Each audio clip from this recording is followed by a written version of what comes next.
Much for being here. And I want to share with you that I know you've had a long day. You've been sitting on your butts. And I'd like you to stand up to do one thing for me. And that's going to ultimately be to express your personal desire for longevity. We've heard some tremendous technology, and we've heard about a lot of companies that are doing things. And I learned so much today about how it is that they're going to be helping us. But the question is, are you interested in helping you? Show of hands, how many of you are very interested in your personal longevity? Oh, that's almost everybody in the room. And my question is, would you in fact do something different tomorrow if you could profoundly affect how long you were going to live? Show of hands? Awesome. So I'm going to get my clicker and we're going to jump right into this. September 20th, 1955, I was born in Albuquerque. And 20 days ago, September 20th, 2025, I'd completed my 70th revolution around the sun.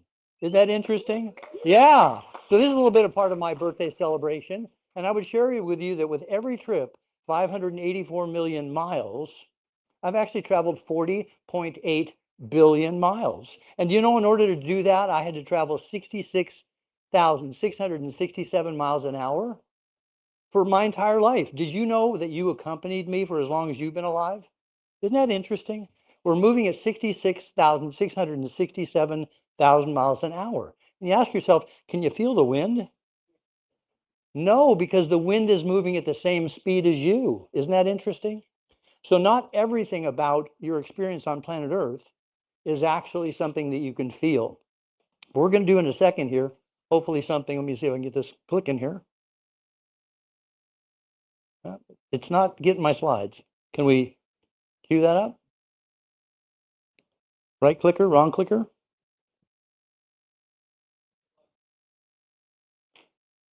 Technical difficulties. I am hitting the center button and nothing's happening. Oh, it's working now. Okay, great. I want you to notice up here, here's this guy, Mark Cofano, and he's got something in his hands. I want to ask you a question. Do you identify with the idea of being a bag of skin holding bones, muscle, and guts? Is that how you think of yourself getting up in the morning? I'm a bag of skin holding bones, muscles, and guts. Yes? Who likes that? No, because you know what you think you are? You're something more than that. And what that is attempting to depict is I have energy. The difference between me and a lab rat, between me and anything else, is I am a humanimal. I'm not just a human and I'm not just an animal, I'm a humanimal.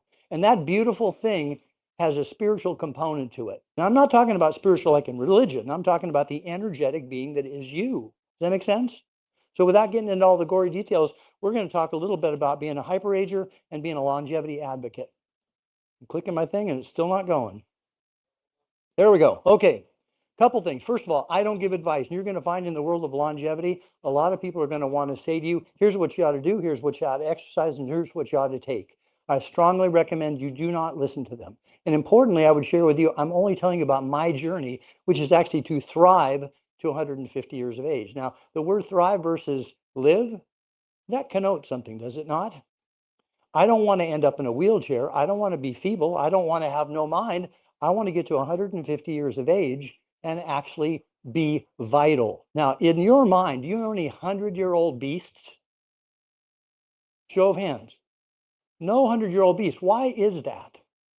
Have you connected those two things that, in fact, if you're 100 years of age, you must be almost near your end? Isn't it true that we have constraints in our thinking?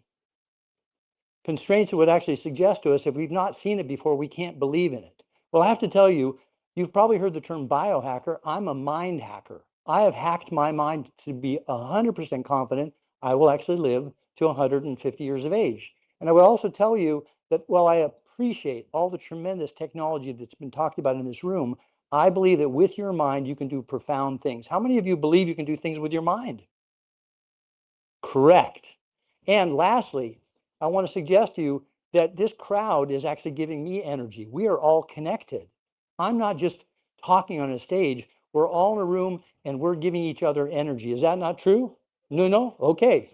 Let's continue on then. Some basic definitions. How can you talk about longevity if you can't define what death is? To me, death is just a transition. I existed before this simulation, and I will exist afterwards. Everyone understands simulation theory? Now, some of you may subscribe to it, some of you may not. It's front and center to how I believe. This is a beautiful and well-crafted and very convincing simulation, but every once in a while you see around the crack. You see some part of it which doesn't seem real. And I would just tell you that for me, I'm absolutely in control of my simulation. And that brings me to the next point. This idea of longevity, in Latin, longevitatem, what does it mean? Long life, but unusually long life. It doesn't talk about quality of life. It just talks about unusually long life. And so you see, we could just be saying long life, but we had to invent a new word called longevity. I don't think that makes sense. Let's just talk about what it is. And that's why we founded Great Long Life, because great long life is meant to be the thing that I think everyone wants. Great long life. Now let's talk about consciousness. We have a super consciousness, a consciousness, and a subconsciousness, and they all work together. And when all those things are in harmony, we don't just see the experience of life, we actually get intuition and knowledge. You ever get intuition, things you sort of know? Where does that come from? But all of a sudden, I went around a corner with my ex-wife, and in the process of which I said, oh my gosh, a motorcycle on the side of the road. And I went around the road and there was the motorcycle. And she looked at me, she said, how did you know that? And I said, I have no idea. But there it was. And I still can't explain it today, but my point is, we are more than just the animal. And this brings me now to the next kind of thing. There's three kinds of longevity goals. We actually have challenge longevity, which means you might want to live 2 years longer to see your daughter get married. And that's as long as you're going to get. It's still longevity to you. It doesn't have to be to 80 years or 100 years or 200 years. Any kind of longevity is good to the person. The second kind of longevity has to do with what we'll just call normal longevity. You don't want to live less than you should, right? And guess what? That's what I saw with my mom and my dad, and I'll describe to you that in just a second. But the third kind of longevity, it's the kind I'm interested in. It's what we would call radical longevity. I'm a hyper ager. And in the process of which I want to explore new science like Shackleton explored going to the North Pole. I can't tell you what I'm going to find there. And quite frankly, it doesn't make a difference if I actually get there. It matters if I try to my best. Okay? And the last thing I would share with you is that we are all cells in the body of humanity. Does that make sense? There's 8 billion of us. And I have a suspicion, I can't prove it yet scientifically, but I'm working on that at the end of the day, every one of us can be identified to every other one of us if we simply listen carefully. But we're not listening with our ears, we're listening with our sensory system. And very finally, the most powerful tool that we have to live longer is our mind. And it's for whatever reason, it's one that we ignore. Because when was the last time that you got given medicine that you were told to think positively about the medicine as you took it? It's not in our nature to contemplate, even though we have all this great science, that beautiful, energetic human is actually able to perform better when they work with their mind. Has anyone heard of the rabbit effect? Yes, I hear yes. In 1978, University of Ohio, they specifically took cohorts of rabbits, groups of rabbits, and they attempted to give them sickness. They attempted to make them actually have heart disease. And they succeeded cohort after cohort after cohort. They fed them bad food, except for one group of rabbits. And that one group of rabbits didn't get heart disease. They had 60% less cholesterol in their veins. And you know what they figured out? What was the difference? The researcher petted the rabbits and loved them. And so someone would suggest to you that what you eat or the exercise you do or how you behave is the entire game. No, it's not. You're a social animal. And we already know, because Blue Zones talk about things, it's very important for you to feel loved and appreciated. So in the longer journey, if I'm going to live to 150, I can't just do it on the back of what I eat and my exercise. So it's continuing on. In 2018, I was extremely sick. I was that guy. And ultimately, I transmogrified myself using a series of systems that all can be compressed into something I'll refer to as rest, fuel, and move. I use those words very simply, not because they're simple words, they're super powerful, but you can remember them. For as many things as you'll hear in this conference, which was fantastic, by the way, Nick, incredible. Rest, fuel, move is your clue to something you can do on Monday. Contemplate that rest is not just sleep, fuel is not just food, and movement is not just exercise. How do we tell a dead bug from a live bug? The dead bug is not moving. Even sitting here, as you smile, as your eyes track, as your heart pumps, as the blood races around your body, you are in motion. And choosing your motion is quantitatively and qualitatively about living better and longer. And how did I get from this guy to that guy? Well, I rest, fueled, and moved. Never did I diet, however. Never did I abstain. I simply made choices that were in congruence with my goal. Yeah, I lost about 85 pounds of fat. I gained about 20 pounds of muscle. I discovered longevity because my initial journey wasn't at all about learning to live a long time. It was simply to live as long as my parents. My mom, my dad passed at 93 and 94. And I looked at them at their end and I said, if you don't change, Mark, you're going to be the same. And it wasn't a comfortable end. Be selfish in your journey for longevity. Find out what matters to you. And when you find out what matters to you, act in accordance with that. I ultimately created a longevity lifestyle. I didn't even know there was one. It translated in me moving from California to Idaho and Idaho to Arizona in search of the right place for me to be this person. Sometimes you have to pay some big costs. If you actually want decades more life, what's that worth to you if you get it? Would you make a big change? I asked you this earlier.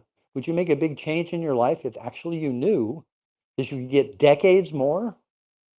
I would say yes, and especially because longevity doesn't happen at the end of your life. It happens right when you all of a sudden start living better and longer. My life, can you imagine, is my life better there or better here? It's better over here, and we'll discuss what that all translated into. My newest focus is on mobility, and ultimately I created great long life, which brings me now to this point here. I have profoundly improved my health. I've increased my self-awareness. I've expanded my consciousness and spirituality, and I've reduced my functional age by 20 years. Now, you hear a lot of people talking about biological age. Is that not correct? Yes. So biological age is an interesting thing because it would suggest you get tests on different parts of your blood and different kinds of things. But I would suggest to you that how do I actually every day determine if I'm doing better? I test my function, farmer's carry, and how long I can hang on a bar, and how fast I can run. And you know what?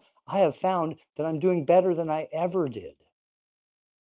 There is no ceiling to your performance unless you believe that there's a direct correlation between your chronological age and your functional age. And there is not. That's what I've discovered. And Nick will tell you, yes, rest, fuel, move, right? And ultimately then, I'm imagining life part number 2. By the way, this slide deck will be available to you at the end. You can just take a picture of the QR code and you'll get it sent to you. And I just want to share with you that you have to have cognitive flexibility in the sense of sometimes the sun is going down, but other times we're rotating around. You have to think about things in the right way. And you have to also have what we call the dialectic, that you both love and hate certain things, but you still do them. I'm convinced my body lies to me. And when I'm in a place where I say to myself, I don't want to work out and I'm too tired, I actually do want to work out and I'm not tired at all. So you have to be able to wrestle through that, which brings me to the 8 pillars of longevity. If you want to live a long time, you are not going to do it by concentrating on your body. You have to concentrate on your spiritual, behavioral, emotional, environmental, financial, mental, physical, and social. And if you don't get all of those right, you're not going to live a long time. And so it's okay to focus on all the biological markers, but you have to be in the big picture altogether. So I've run out of time, but that's okay. The deck is there. I'm going to go all the way to the end so you can see it. Oops, got to go back one. Right there is the code, and you can go ahead and QR code that. And Nick, thank you so much. You're just unbelievable. Thank you, buddy. Thank you so much. Got that? Super.